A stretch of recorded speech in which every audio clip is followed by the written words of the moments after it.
Welcome everyone to this LSEG webinar for Power Research Europe. We are today presenting summer outlook from our fundamentals and price models. Together with me today is our lead analyst for European Power, Natalie Gerl, and Ole Tom Juskas, our market expert for the Nordic Power. So before we jump into the outlook itself, we are giving a bit of introduction, basically presenting what have been the latest trends in power markets in Europe, and try to make sense of the months we have behind us. Here I plot the spot outturn for the past 15 months, so from January 23 up to right now, March 24. And I mean, you know the story. The story is that we have survived the winter 22-23.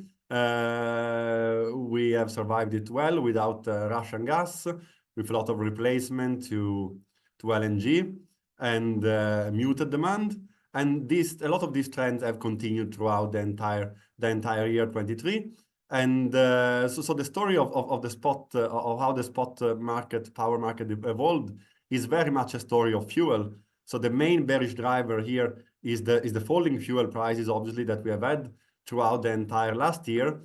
But I will let this as the last point here, because I want to focus now in this introduction in the first 3 points, which are points which are more concerning the power sector. So the first one is demand. So we will talk about how the demand destruction has continued after the energy crisis, and which countries have, according to our data, recovered, which countries are recovering right now. Then the second main point is are the improved fundamentals, especially a hydro situation, both in continental Europe and in the Nordics, and improve the nuclear fundamentals, especially in France. And the third one, which is a quite important one, is the renewable boom, which has not been coupled by a boom of flexible solutions. So a renewable boom coupled with a lack of flexibility has also contributed to the bearish spiral, as we call it here. And I will give you some example. So in terms of comparison between countries, well, most of the countries follow the main continental market trend, which is the blue line up here, which in turn has followed for large part of the year the gas SRMC. However, when in months where the market is particularly loose, it went substantially below the gas SRMC. So that has happened both in October and November, when there was quite warm weather in continental Europe. It has followed more the lignite SRMC. And here in May and June, we have had actually lignite to gas switching, thanks to the falling gas prices. So these are the main trends. In terms of exchanges, so a lot of help was provided by the Nordics again, which exported 47 TWh throughout last year, and by France, which turned to be the largest exporter in Europe with 51 terawatt hour. And as a consequence, Germany and Britain turned into net import.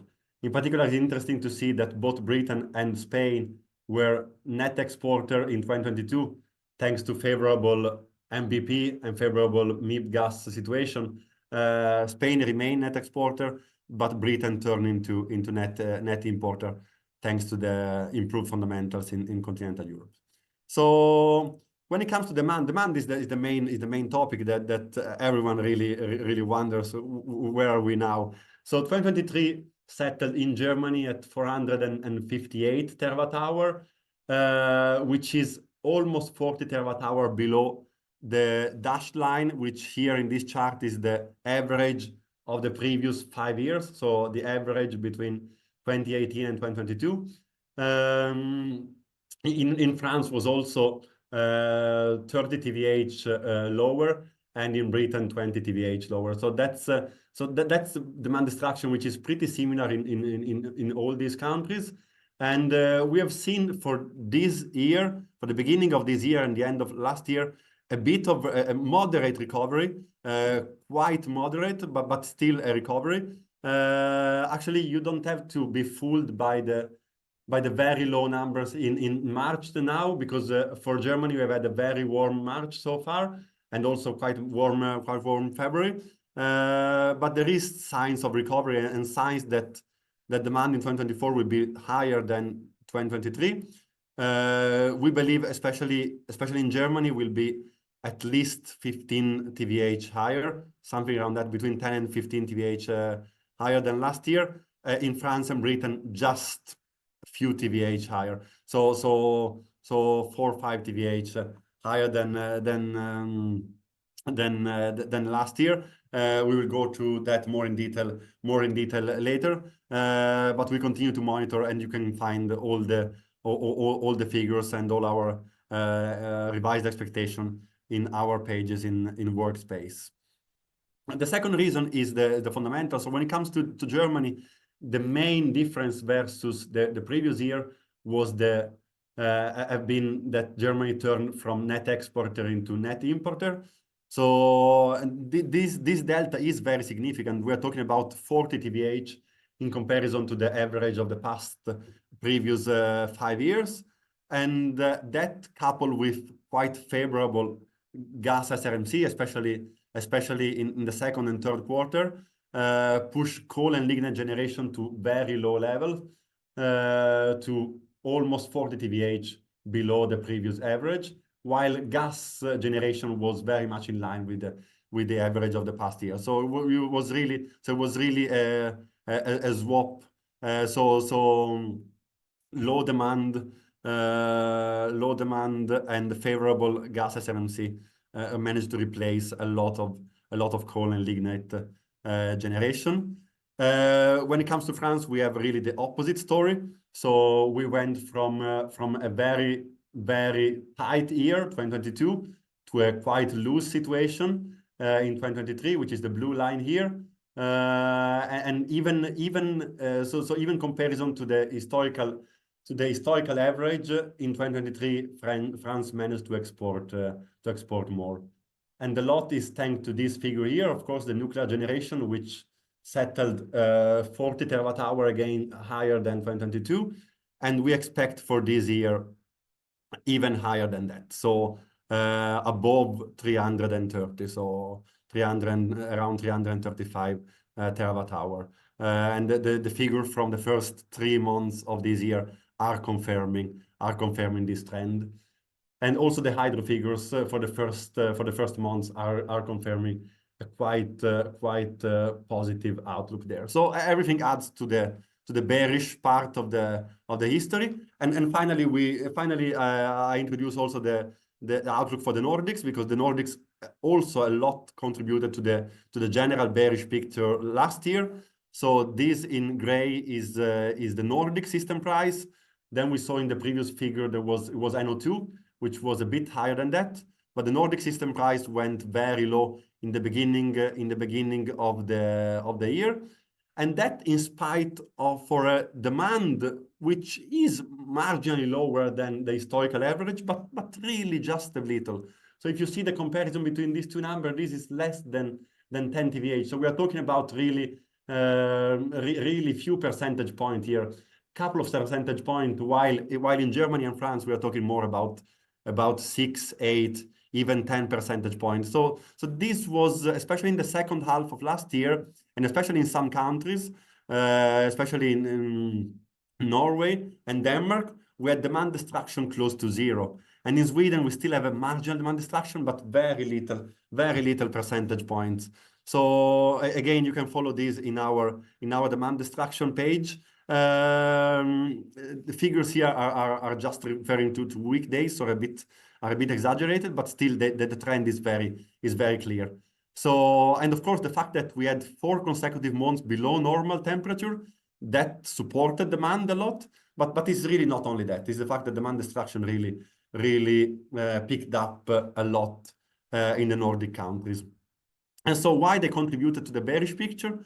Well, essentially because the exchanges So the Nordics opened a couple of new cables. In particular, the Viking link was opened the end of last year. And these are also two new cables which are open just for a couple of years, the NO2 Germany and NO2 Britain. So they are all quite big cables. They are all 1400 meg cable. And last year, a lot of them, they exported massive amount of energy outside the Nordic and really supported the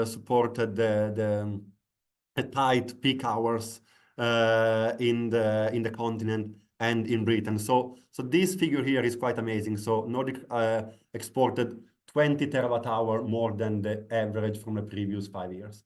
So this is here, and that coupled with a positive hydro balance, especially after the summer. So we had a wet summer, so after the summer, very positive hydro balance.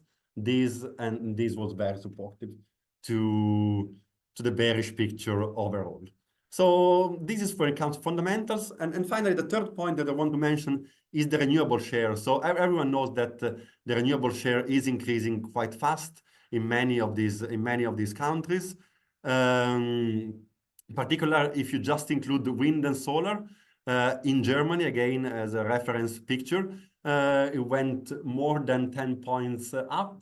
And the interesting thing is that if we include the clean share of total generation, so including also nuclear, in spite of the nuclear decommissioning, yet Germany had the highest share of clean energy last year than on the average of the previous 5 years. So that's really quite remarkable, and that speaks for the really large boom in renewables that Europe has witnessed the last 5 years.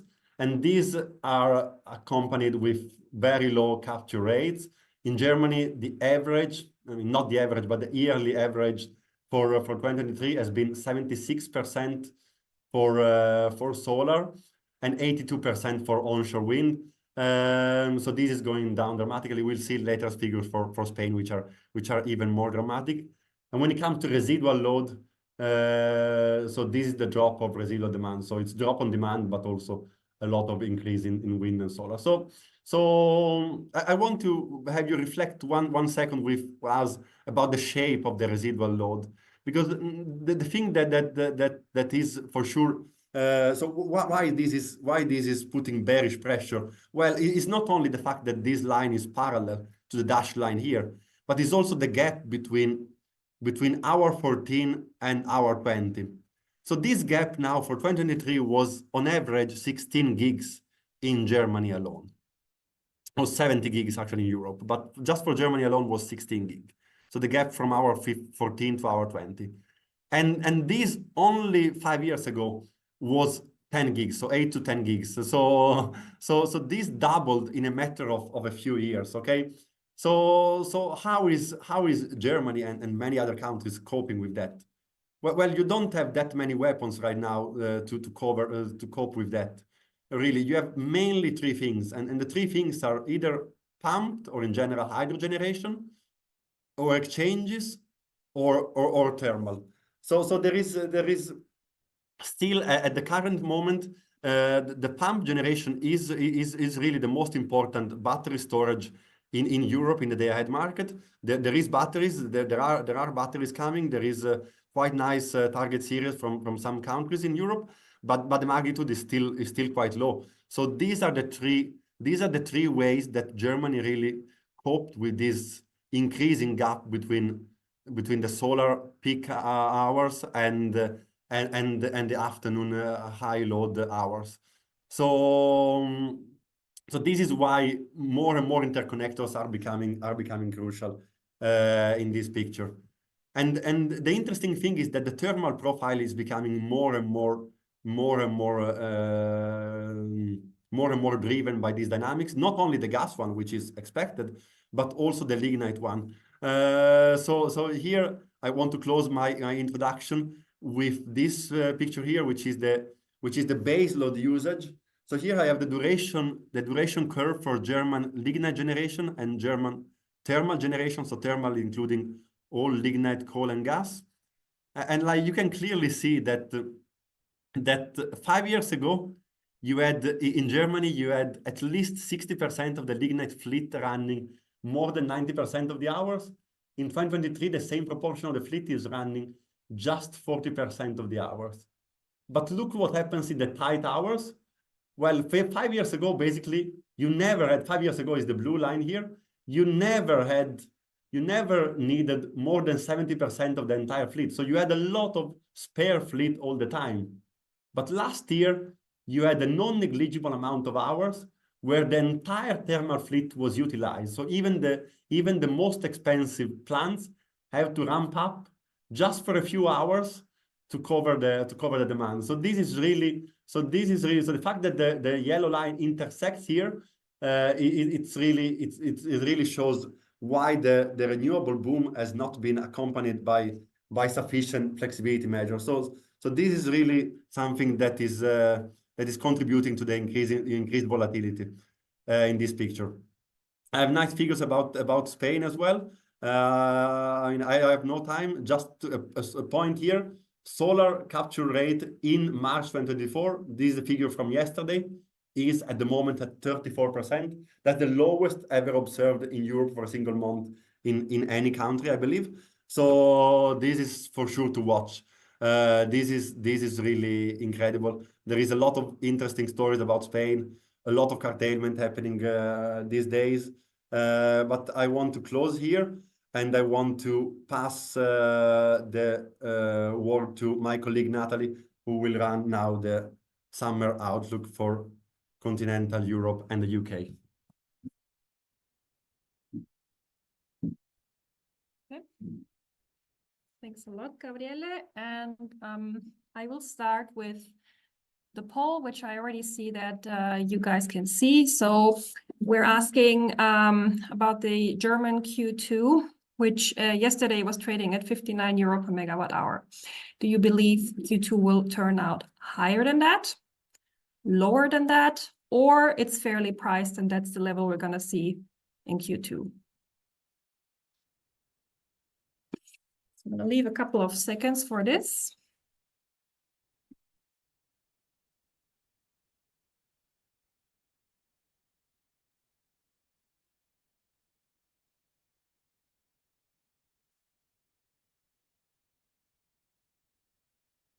Okay, I see a majority building for lower than 59. So most of the audience seems to be bearish. I'm not surprised. So we will go into our view for Q2, for Q3, for Continental Power in UK now.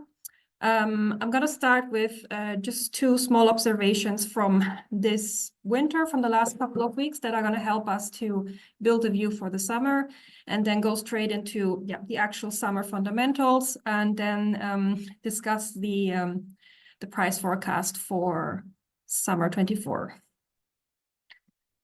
Good. So what the winter is telling us about dynamics we can expect in the summer is, first of all, regarding fuel prices. Gas TTF has dropped quite strongly, and there's a very strong correlation right now of the EUA price, which is following gas quite strictly.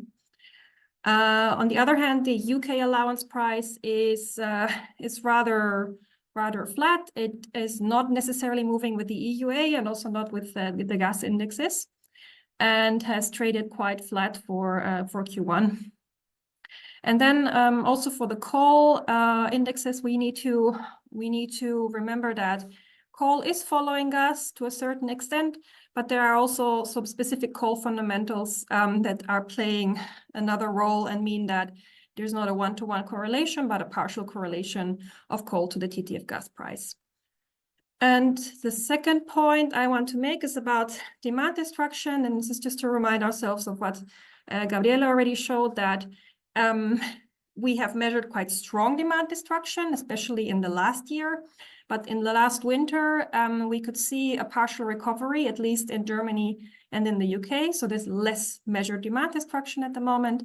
And on the other hand, for France, we see that demand destruction is a little bit more persistent as of now. So this also goes into our view for consumption for the summer.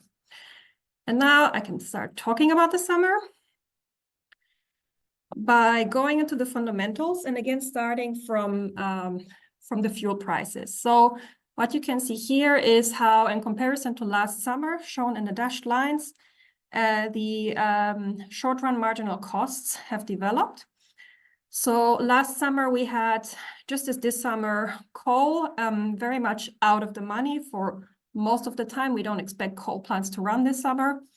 And for lignite and gas, last year we had a bit of a more narrow switching channel, whereas this summer we see a bit more of an advantage for lignite power plants that are more clearly in the money.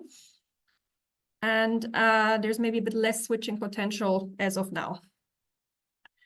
So, and the second point I want to make about costs is quite interesting in development about generation costs for gas plants, which last year, if you compare continent versus the UK cost of power generation from gas, last year, especially because the UK carbon allowances had dropped so much and so quickly, it gave the UK a very strong advantage in running gas plants compared to the continent.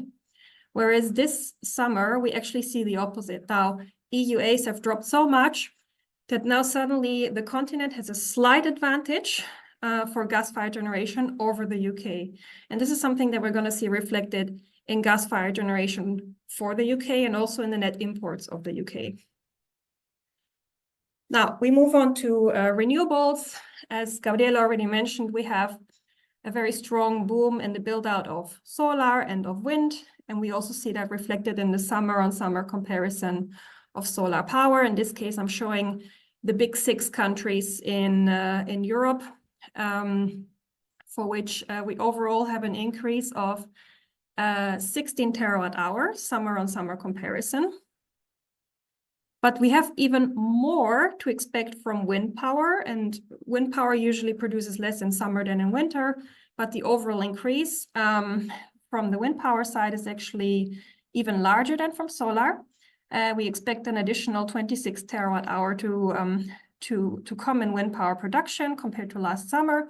We only need to remind you that the wind power generation can be more volatile, so there's a larger risk range and a bit more uncertainty about this level that we're forecasting here compared to solar power, which is less volatile. So this is just to keep in mind. But if we have an average weather under average weather conditions, we would be expecting a plus of 26 terawatt hour. And then consumption, like already mentioned, a bit more optimism for power demand in Germany and in the UK. And so we see summer-on-summer increases in both countries, a bit lower in France, but mind you that the overall yearly increase in France is positive, moderate growth of 1%. And if we add the other 3 countries, so again, for the big 6 country area, we are actually expecting 2% demand growth, summer-on-summer, for this core area in Europe. And now residual demand, this is where we put everything together and take consumption minus wind minus solar. And here we are expecting a decline all across Europe. We do expect 26 terawatt hour lower residual demand in this summer, which is equivalent to about 4% decrease. And also another renewable source, which has already been mentioned, is that for the hydrological situation in the Alps, we're quite optimistic because the current status, the hydrological balance, is actually going away from a 10-year minimum that we saw in the last 2 years, closer to the 10-year maximum, actually, for the Alps as a whole, and also the French hydro inflow forecast for the next couple of weeks is looking quite good. Baseload supply. So baseload supply, this is the only tightening factor I can actually mention in this session today. This is the only bullish factor that we see for this summer, because if we sum up the baseload supply for Northwest Europe, as here in the chart, with baseload we mean nuclear, coal, and lignite supply. The installed capacity is dropping for the second consecutive time. For this summer, we see 8% decline, which is mainly driven by several hard coal decommissionings in Germany, which here, if you look at now, not installed, but available capacity, you see that there's a moderate drop in the lignite availability, but a very strong drop in hard coal. But mind you that the hard coal fleet, the available capacity, we don't really expect that to produce that much in the summer, and that this overall, this lower baseload supply is a factor that we're going to discuss more in detail for the winter outlook, because we expect this to have much more of a bigger impact in the winter rather than in the summer.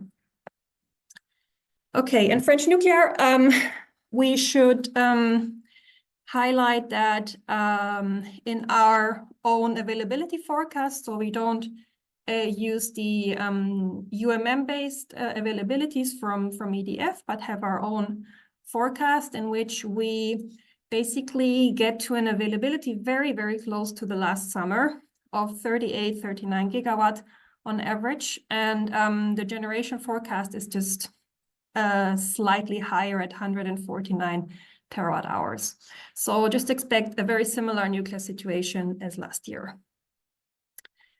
So, and now we can go to our price forecast and the fuel price scenarios that we have prepared, which are 3 in total.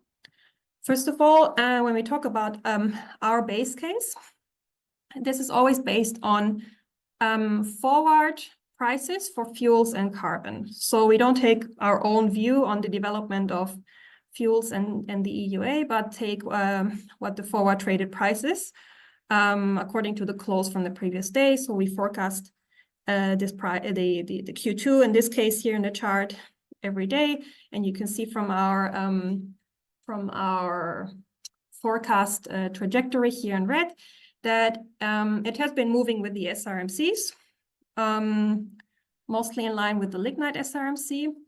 But you can also see that because of what I mentioned about this very strict correlation of gas and the EUA, and partly also coal, that the SRMCs have been extremely parallel to one another. So the spread between the SRMCs is almost constant over time and moving very much in line. The market price shown here in blue is actually dropping by much more than what can be explained by the market-based SRMCs. And our interpretation recently has been that this is probably also because power traders are taking increasingly bearish views on fuels, starting from the TTF, and also pricing that in their market valuation, and that results in a lower market price at the moment. If we just look at country by country, the actual forecast in the base case scenario now for Germany, France, and UK, we can summarize the following. So we have a forecast which is above the market price. In the German case, in France, we see a very strong downward spread, actually, of the French against the German Q2, which in our forecast we see a bit more narrow. So we expect rather a 2-3 euro spread rather than the 4 to 6 euro that the market is implying. And for Britain, our base case is quite neutral to the market price. So this is our base case price forecast.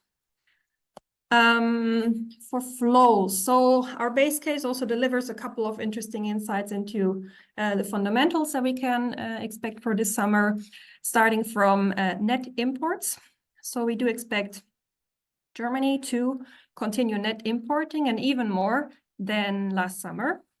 So this is also always very strongly related to the economics of the hard coal fleet in Germany. Usually, the more competitive the hard coal plants, the more Germany will export. In this case, much more imports because hard coal plants are hardly going to be running.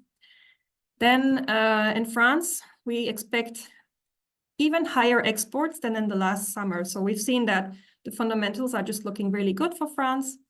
And there's even more potential for exporting more into basically all directions. And for Britain, we've seen that that Britain has been increasing the imports now going into March, which is also what we expected in our winter outlook, that there would be net imports, but less in winter than in summer, because in winter there's often export of British offshore wind power, whereas now we do expect strong net imports, and systematically stronger, because now there's also a new cable to Denmark, which can be used even more. So overall, a quite strong net import forecast. This stronger net import forecast also is directly relatable to our gas generation forecast, which is shown here. If I may start with Britain here on the right side, we do expect a quite strong drop in gas-fired generation in the UK. So there are two main factors behind this, which is the higher wind supply that we expect in Britain in the summer, and also the difference in the gas generation costs that I mentioned before. So you can see in Britain it goes down. In France, we actually see much more gas-fired generation. And if we look at Belgium and Netherlands here on the lower row, also in these two neighboring countries, there's more gas-fired generation. So if we put that entire region together into what we call Northwest Europe, so Germany, France, Britain, and then also Netherlands, Belgium, we do actually in the aggregate see that gas-fired generation drops by 3% year on year, which we find quite reasonable. It's just that there is a redistribution of where that gas-fired generation happens, away from the UK, more to the continent. Okay. So now we go to our first fuel price scenario, in which we take a bearish view on the gas price, on the TTF gas price. The prices you see there, and also the base case that I mentioned before, are based on the fuel prices from last Thursday. This week we actually have a higher fuel price complex for different reasons, but this is the status from last Thursday. In which the TTF summer price was at 25 euro per megawatt hour. Our gas research team is taking a bearish view for this summer. You can hear more about that in their webinar on Thursday. And we take that bearish view and run a sensitivity by lowering TTF gas from 25 to 20 euro per megawatt hour, leaving everything else equal. What do we see as an impact on the power price forecast is shown here and dashed. So obviously we see lower power prices. And actually the German sensitivity gets us much closer to what the market valuation is at the moment. Whereas in France, we're still far away from the market price. And we can have a look at what this means for fuel switching, actually. So we see what we would expect. We see that Northwest Europe on the top row, and then adding Poland and Czech Republic at the bottom, we see the following. I'm adding Poland and Czech Republic because those are the other countries where there is actually significant amounts of coal and lignite aside from Germany. So it helps us to get the more bigger picture of what's happening in Europe as a whole. And gas generation increases quite significantly. It results in a higher gas to power demand of 4 BCM roughly. And the coal and lignite generation drops. So we see that this has a net CO2 impact for this region of 12 million tons, which is significant.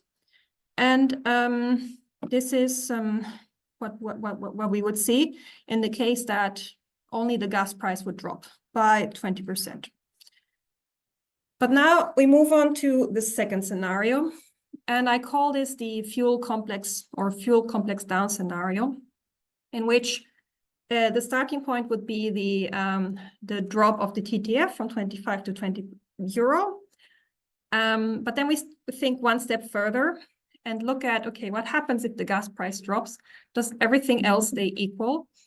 Most likely not. especially given the recent past, and that we see that the EUA price is following gas, anticipating coal to gas switching.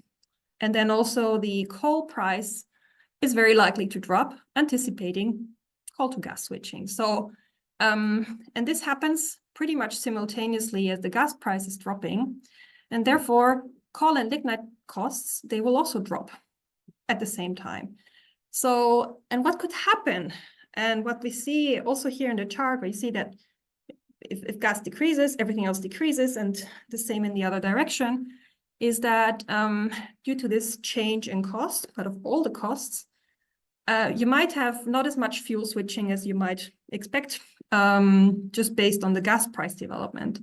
So we bake that into we form a fuel price scenario in which we do two things. We lower the gas price, we lower the EUA price by exactly the same percentage amount.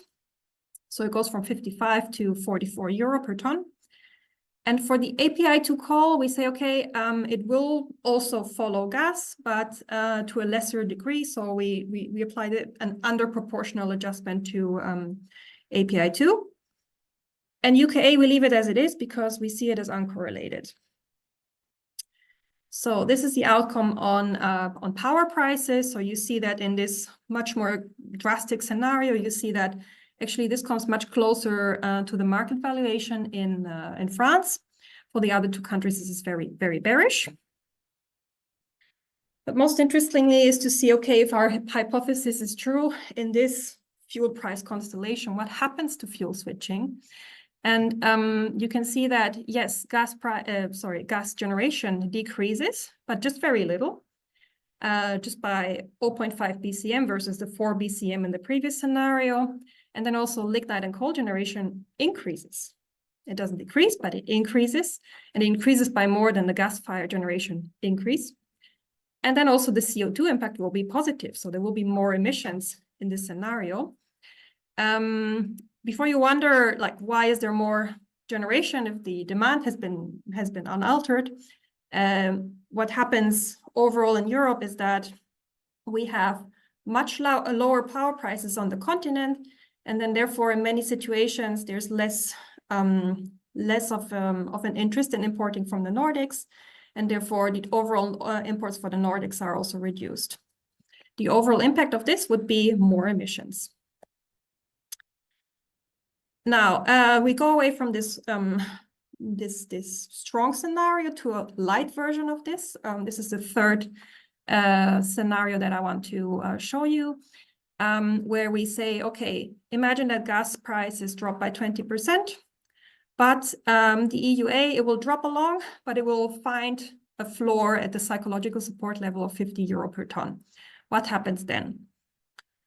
And then we summarize all the three scenarios here. So this is a scenario basically between the previous two for power prices. You see it here in the dotted blue line. And the impact that this will have on generation is that compared to the case where only the gas price drops, the impact on gas demand is 11 TWh. So that is still significant, but it's half as much as would have been without the EUA reaction. And then for coal and lignite, actually the saving, the avoidance of coal and lignite generation is much smaller than in the first scenario where 23 terawatt hour were avoided. In this case, only 7 TWh are avoided. And therefore the overall impact on CO2 is a reduction of just 1 million ton, which is not a lot if we compare it to the overall emissions in the regions of 500 million ton. So it means that the drop of the EUA, unfortunately, it's supposed to preempt coal to gas switching, but by dropping, it also stops the coal to gas switching from happening. So I leave you with the summary of the prices in the four different scenarios. And the conclusion would be, overall, like, are we bullish or are we bearish at the end of the day? And we would say that the base case scenario is bullish, which is based on the current market traded prices. But if we go in line with our gas team, which is bearish for TTF gas, then we believe that a scenario like fuel complex light, like the softer version of the fuel complex drop scenario, is the most likely case, for which there's downside for Germany and significant downside for Britain. France, we see the market valuation is already low enough to actually, where we actually don't expect that much more downside in comparison to Germany and France. Yep, that would be it. I think I can hand over to Ole Tom now. Thank you, Natalie. Okay, then it's Nordic Power. I want to start with the changes in fundamentals this Q2 and Q3 periods compared with the same quarters last year. So we expect 4 TWh higher nuclear outputs in Q2 and Q3 24 than in the same period last year, due to rather low availability for Swedish nuclear plants last year. Regarding wind, the Nordic wind capacity is up 3.2 gigawatt from 1st of April 23 to 1st of April 24, and the solar capacity is up 2 gigawatt. And the wind and solar production is expected at 44 TWh, which is up 7 TWh from last year. Like Gabriel said, on the demand side, we still see some demand destruction in Sweden, but not anymore in Norway and Finland, while in Denmark, the demand is higher than normal. So we expect the demand in Q2 and Q3 to sum up to 169 TWh this year. This is in line with our latest EC 46-day forecast and the EC seasonal forecast, and it's 9 TWh higher than last year. So this means that the increased production of nuclear, wind, and solar is almost outweighed by higher demand. Yes, and we've seen that the gas, coal, and carbon prices have dropped significantly year on year. SRMC gas for front quarter is down 46 euro per megawatt hour. SRMC coal is down 34 euros, and German power is down 56 euros from 15th of March last year to 14th of March this year. Regarding hydro, the hydro situation is not that different from 1 year ago. The hydro balance is a bit worse, but not a lot. And the accumulated inflow from this week to the end of Q2 is expected at 103 TWh, up from 94 TWh the last year. And if you also include Q3, we expect 168 TWh, which is the same as last year. Okay, that was a bit of the fundamentals. Then we want to ask you a poll question about your weather expectations for this summer. I think you can see the question now. So we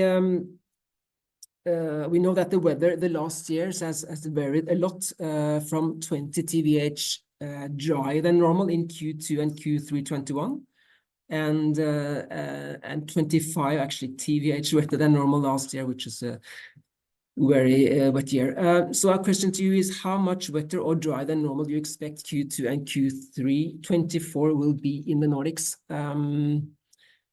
We got 5 alternatives: more than 10 TWh drier than normal, 5 to 10 TWh drier than normal, 5 TWh drier than normal to 5 TWh wetter than normal, 5 to 10 TWh wetter than normal, or more than 10 TWh wetter than normal. Yeah, I can see there are some results coming in here now.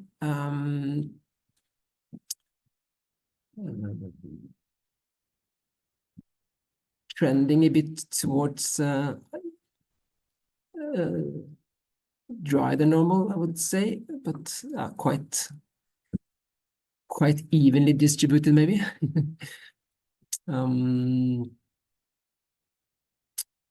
Let's see if we get some more results coming in.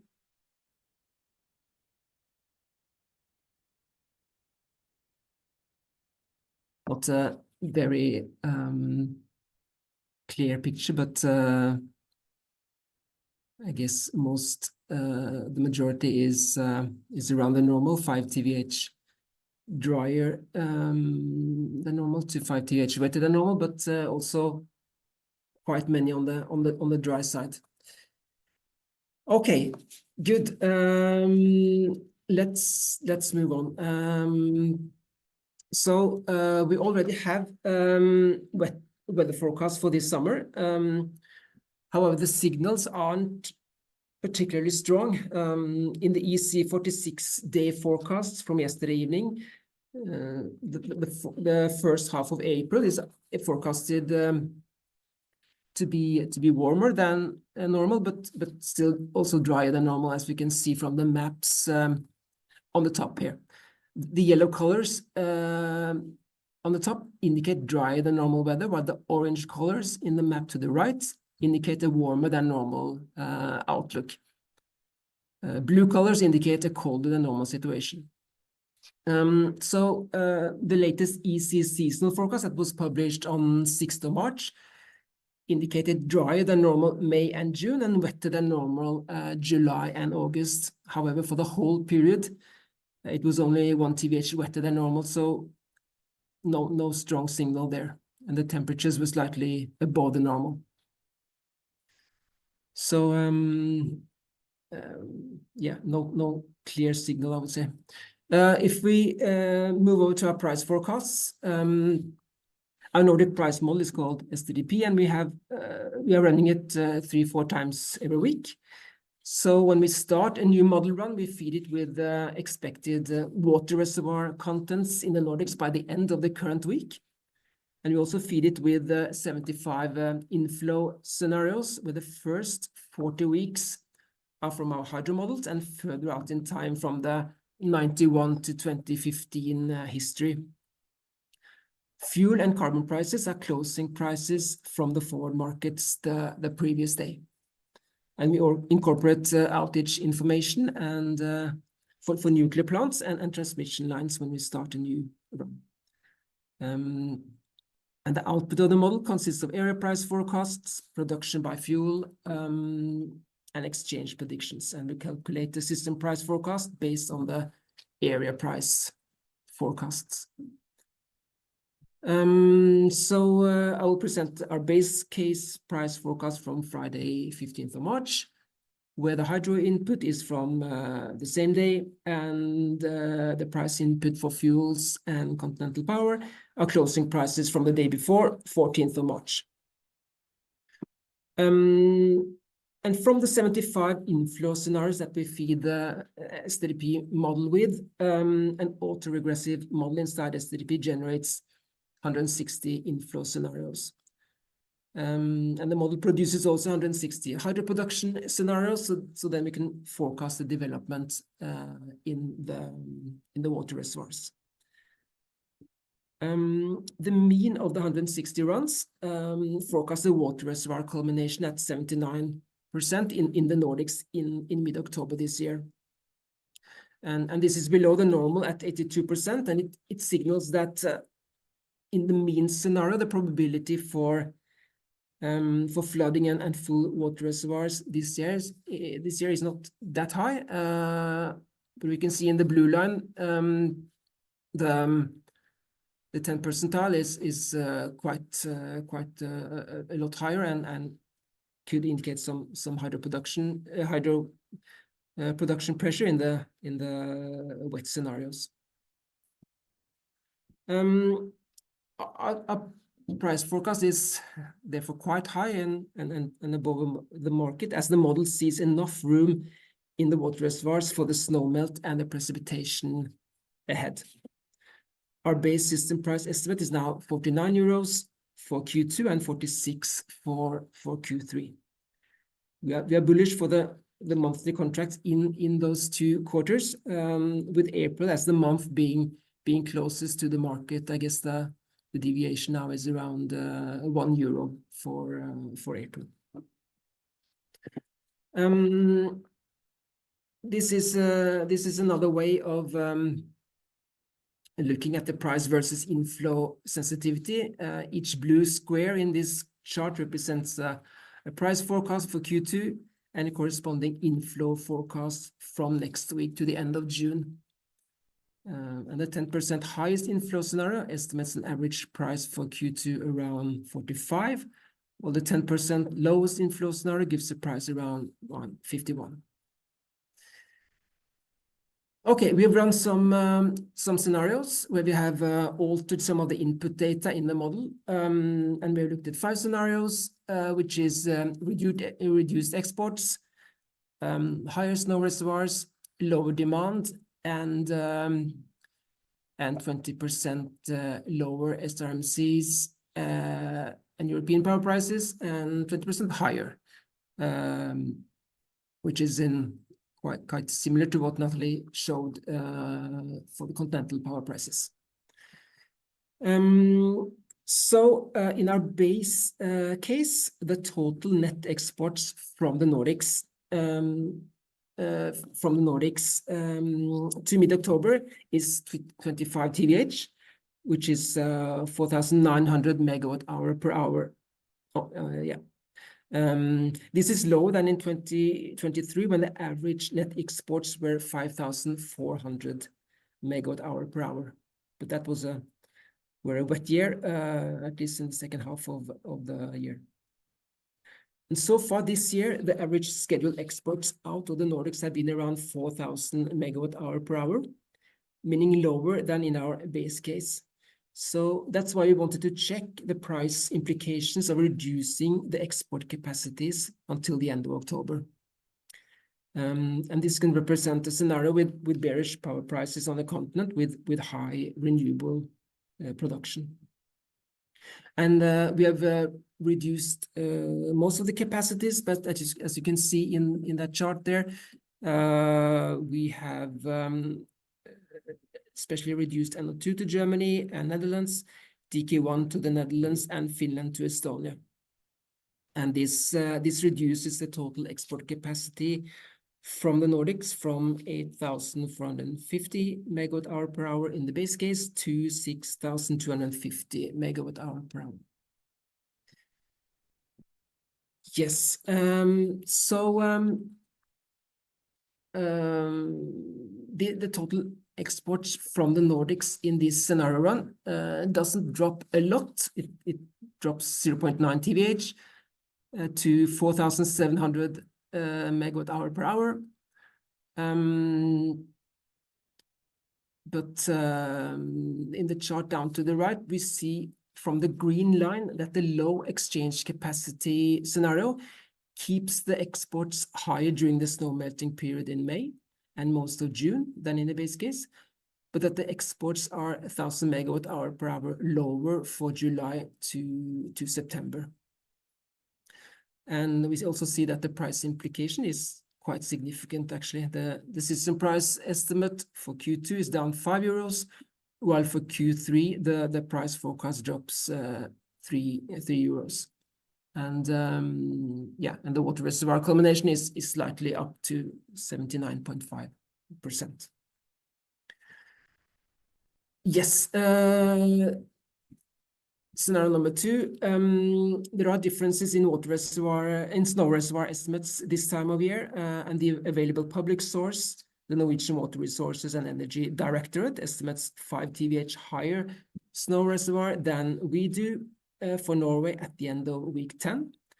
If we take this into account, increasing the summer inflow with 5 TWh and using the price sensitivities in the chart, we find that this reduces the Q2 price with around €1.5 to 47 euros. Scenario number 3, we wanted to run a scenario where we reduced the demand expectations to last year's level, meaning down 5% to 160 TWh. And in this scenario, we see that the demand decrease leads to a 5.9 TWh net export increase out of the Nordics. And it also leads to 2.5 TWh lower hydro production and 0.5 TWh lower nuclear production.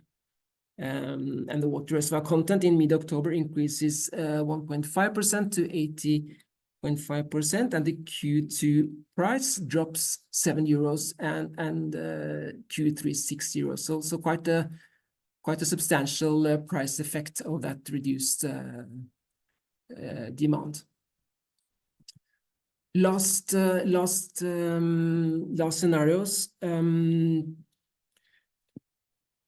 We wanted to run scenarios to see price implications for Nordic power, of varying fuel and continental power prices, and we have decreased and increased coal, gas, CO2, and power prices in Germany, the Netherlands, Great Britain, and the Baltics with 20%.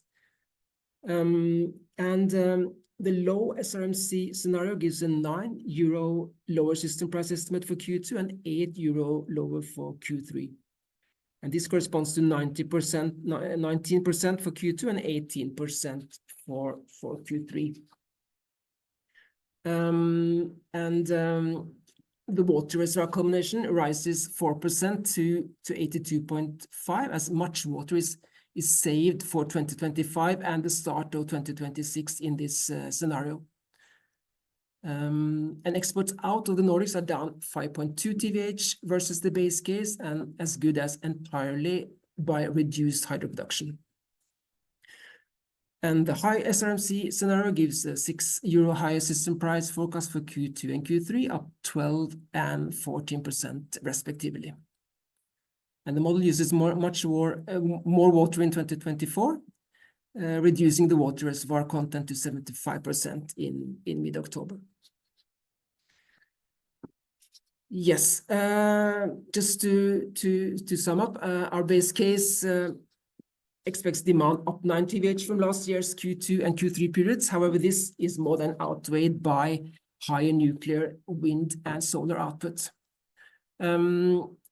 The different scenarios expect the water reservoir culmination in early October from 75 to 83%, indicating no strong hydro production pressure for the mean of the 160 price path. But in the 90% wettest scenarios, the water culmination is approaching 90%. So that implies a strong hydro production pressure. Around 90% in the low SRMC scenario for the wettest scenarios. We also seen that the demand drop of 9 TWh reduces the Q2 price with €7 and the Q3 price with €6 compared with the base case, and 20% reduction in SRMC coal, gas, and continental power prices until 1st of January 25 reduces the Q2 price with €9 and Q3 with €8. And a similar increase in the same prices leads to a €6 rise. Yes, that was the end of my presentation. Thank you for that. I just wanted to mention that we're arranging an energy seminar in Oslo on Thursday, 18th of April. The seminar is free of charge and open for everyone, and a link to the page where you can register can be found in Icon and on the LinkedIn page for LSEG Data and Analytics. Thank you. Great. Thanks, Olatom. Now we have got a lot of questions, so we will follow up to the questions via email because we don't have so much time. So we just have time to answer a few of them right now. So I will give the word to Natalie to answer a few of them. Yes. Before we do that, I wanted to have a quick look at the poll result, the final one, just to see how many of you are bearish. 57% for a lower outturn than the current market traded price for Q2. Questions. Now, we have two questions on demand, which I can maybe answer together. Do you think that power demand reduction in Germany will fully recover, or will we stick below historic values? So here we need to connect to our long-term view. So we do produce a consumption forecast up until the next decade, for which, yes, we see power demand will recover over time. It will grow, but from different sources than before. And the recovery to pre-crisis levels we foresee for the year 2026, 27, depending on the country. So that will be the recovery, just not in this year or the next. Second question is, it has been said that LSEG analysts see an increase in EU power demand for the next year. What are the fundamentals that will inflate it? So we do see an increase in EU power demand already in this year.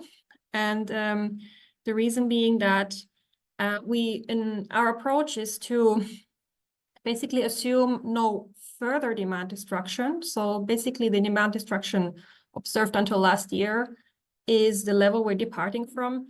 After that, there's no further crisis-driven or price-driven demand destruction, but there is growth coming from growing electrification, which is different from country to country. Now, in the near term, the main growth components that we see are electric vehicles and the electrification of heating. And then further on, more towards the end of the decade, it will be also to be considered the data center demand, which can grow very fast by 2030. And then also towards that year, hydrogen, the renewable hydrogen production will play a role. So, but just to summarize, we do see these factors already in this year, bit by bit. That's why this year we have 2% overall, but the total European growth we see by end of the decade will be closer to 3% per year. Yeah. And then Great. Number one. Yes. Maybe you have time for another question. I mean, the presentation, yes, the presentation will be distributed to everyone in the coming days, and we will follow up with all the questions. Do you want to say something about the price forecast? Oh, yes. So so this is good for repeating our point. Do you trust your forecast, which is bullish against the market in Q2 for Germany? So yes, our base case forecast is bullish for Q2 in Germany. But we, in this case, us as an analyst team, we are more referring to the scenario that we have, the fuel price scenario that we presented, especially the third case of TTF dropping and EUA dropping under proportionally, and that makes us bearish for the German power price. So the view is a bit split. Like if you take the forward traded prices for gas and EUA as the best predictor for the fuel prices themselves, we're bullish. But since LSEG internally we are bearish for the TTF, we are also bearish for power in Q2. Yeah, I guess.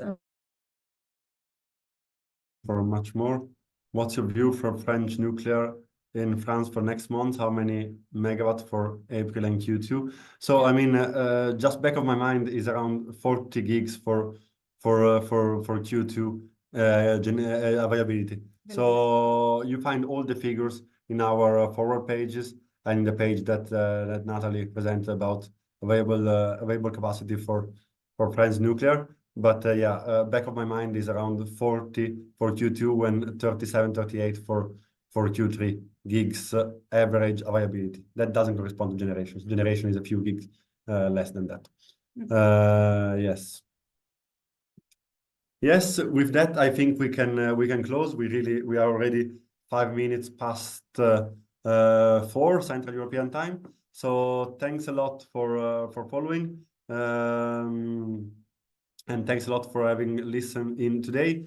We will follow up with the slides and with the answer to all the more than 20 questions which we got. So thanks a lot for the engagement. And I will just remind you that in a couple of days, the gas research team is having a very interesting webinar. And then the next appointment, as Oleton mentioned, is the seminar physical in person in a month from now in the Oslo office. Bye-bye. Bye. Bye-bye.